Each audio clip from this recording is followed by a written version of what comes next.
and they deserve to be a finalist in Miss India, represented as who they are rather than a bleached out version of who they are. A recent picture that was shared of the Miss India pageant, because I sure do have a lot of thoughts. Hey guys, it's me Nina, and I'm back with another video for this week.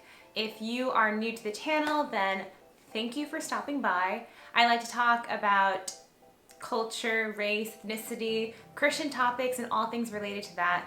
And one of my most viewed videos is about being dark-skinned. And apparently this is a topic that resonates with a lot of you.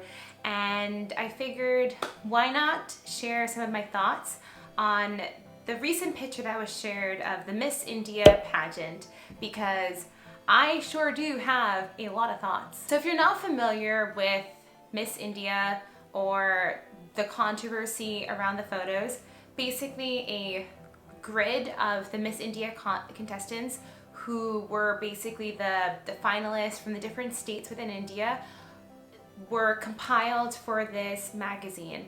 And when you looked at this grid, it was a beautiful image of just what appeared to be the lightest skinned women with long hair that was straightened.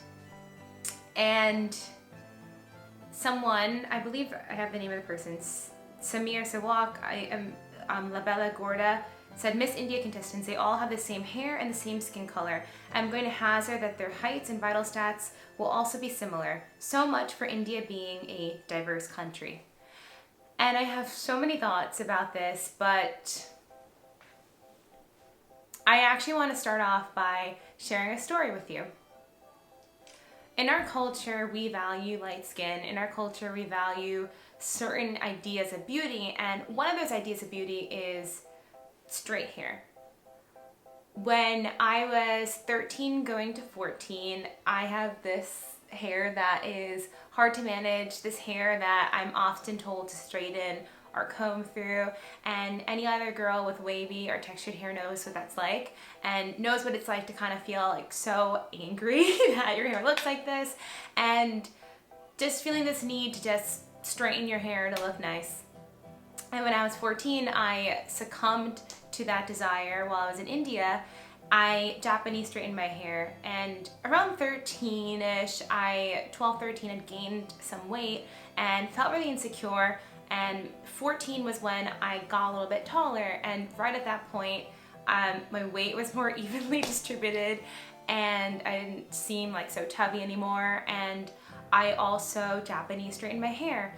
And I remember never feeling like any guys really looked at me or anything like that, or really interested in me in middle school. And the very first day of high school, like, one of the popular guys literally told me that I looked hot, which is like, you know, that's embarrassing to say, but I think that the reason why he said that was because he could have been making fun of me. He could have been like, you're ugly and you're whatever, but I immediately noticed that people responded to me when I had long straight hair.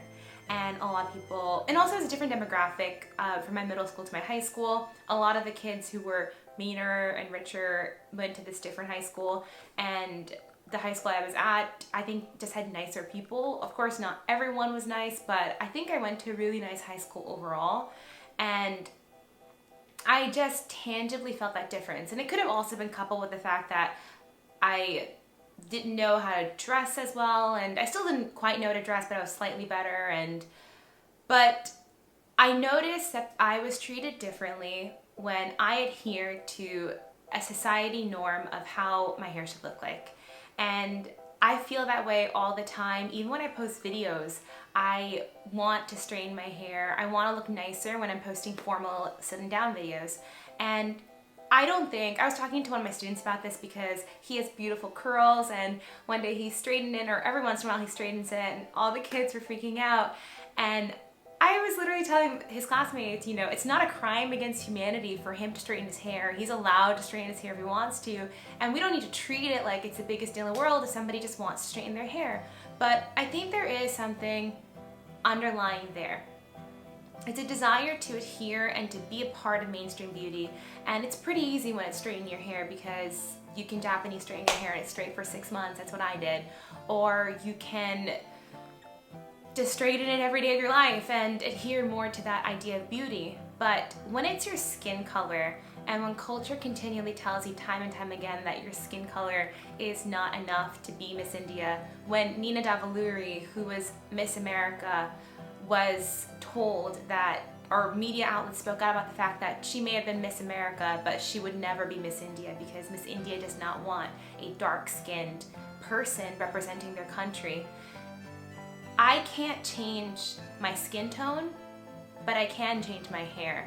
And when our media tells us that to be beautiful means to have straight hair, to look only a certain way, then you are missing out on all of the beautiful people with beautiful curly hair, with beautiful dark skin. And the whole thought process behind this video is actually inspiring me to write a blog post, and I'll link it down below. It should be published by the time I post this video. But there is a lot of ways in which we speak to each other perpetuate certain stereotypes. And this video isn't just for people within my age group and demographic and many people who are woke, who are aware of ways that we speak. This video is also for the uncles and aunties in my community who maybe don't realize that when you tell your daughters, when you tell your nieces, when you tell people to comb out their hair when it's curly, you're communicating something about their natural hair. When you tell them it looks better when it's straight, you're communicating something about their natural look. And this all goes back to this idea of this desire for Eurocentric features, and that means straight hair, thinner noses, light skin, and those are all features that are characteristic of being European. And people have those features because in Europe, the sun is not shining down as hard as it does in where I'm from, so having light skin is advantageous. Meanwhile, within India, curly hair is an advantage because the sun is shining down, it deflects the heat. Having dark skin is an advantage because of the heat of the sun. Having a bigger nose, a broader nose, is an advantage because of how it allows moisture in. And I wrote all this down on Instagram posts a while back, but God was very intentional with how he created me, and he was very intentional about how he has created so many people. But when our media and when our culture continues to not only show this image, but a lot of those people in the image, if you look closely, they don't look like they actually are light skinned. Many of them are medium skin tones, and I know what it's like to bleach out a photo. I can look much lighter than I am, and I think a lot of those women do not actually have those skin tones, but they were made to look like they had that skin tone. And maybe that day they blew out all their hair, and maybe, you know, someone watching this video who normally would never look like that could look like someone in that grid. But why? Why can't we love the fact that people have different skin shades, that India is made of women of different skin tones? And I was talking to someone about this, and they were arguing like India doesn't actually have that many skin tones, there's not that many people who are darker, which I find insane, which I literally do not understand. But even if there aren't that many people, there are still some people. There are still people out there who feel marginalized, who are being told that they are worth less than. And I think that that's enough reason for us to want to do something to change this media that doesn't make any sense. Because the reality is that many people in India do not look like that image, and they are stunning, they are beautiful, and they deserve to be on the cover of a magazine, and they deserve to be a finalist in Miss India, represented as who they are rather than a bleached out version of who they are. And until we continue to address these things, until we continue as a society to put more women in the forefront who challenge the norms of what is beautiful, people will continue to feel insecure about who they are, despite the fact that God made them really beautifully, and that God was so intentional in his design of who each one of us are. But yeah, that was a lot. That was a lot of emotions, but I hope you guys enjoyed. I'm realizing I had someone like comment once that on my dark skin video, like I made myself look darker. I wasn't trying to make myself look darker. I was literally tan, and I show you like different parts of my skin to show you like whatever. And I'm realizing the lighting is kind of darker here. Not intentional. I will like literally, well, I can't lighten it right now, but you know. But yeah. But that's it. Let me know your thoughts down below. What did you think of Miss India's representation of those women? What do you think about these dialogues about straight hair versus curly hair? I know there was a graphic of Pearly Mani saying, if you can't take me at this, then you can't have me at here. And it had her with curly hair and then her with straight hair, which is so messed up.